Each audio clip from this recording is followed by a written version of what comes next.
So, wir sind hier in Port Maria. Real Jamaican Authentic City. Direkt im Zentrum, also im Roundabout. Da gibt es nicht wirklich viele Straßen, ist auch nicht wirklich viel los. Ist nur jeder auf der Straße. Und dann geht es zurück nach Ortobesa, Ocharias. Da geht es in Richtung Anoto Bay.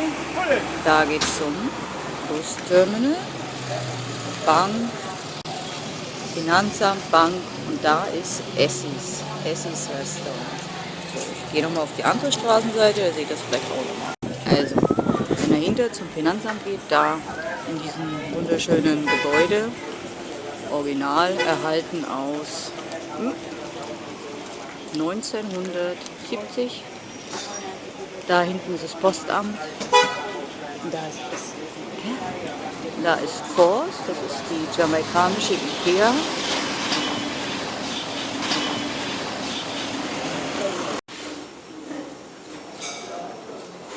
Ich bin gerade bei Essi, ein kleines, lokales Restaurant im Herzen von Port Maria.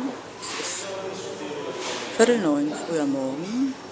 Polizeichef und Chefin frühstücken hier.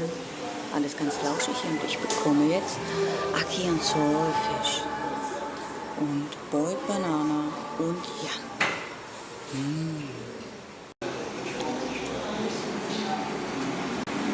Das ist ja mal ganz schön wenig, aber okay.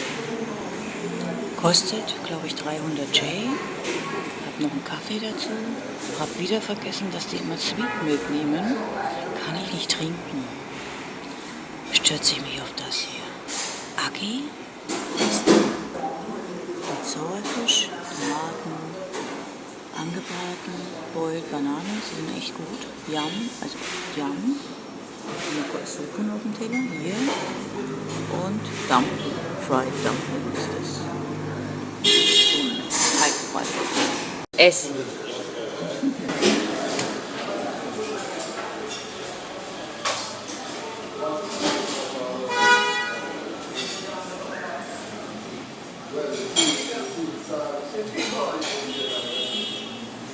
Haji Beach, Port Maria.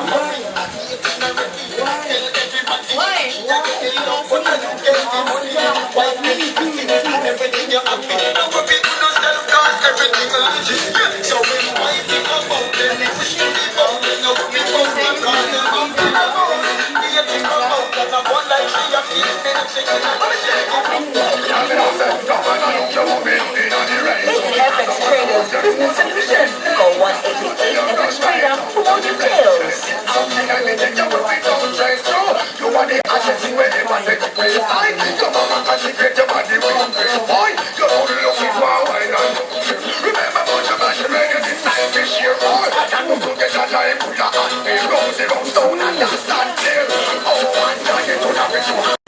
So, könnt ihr das sehen? Das sind so wie Störe oder keine Ahnung, wie diese Fische heißen. Also die Leichen hier wohl, so wie das ausschaut, sind so ein bisschen bläulich. Seht das? Also das ist immer hier so Aussichtspunkt, wenn man auf den Bus warten muss. Beziehungsweise Taxi. Das ist Port Maria jetzt hier von der Brücke aus. Und irgendwo da kann man ein Taxi bekommen.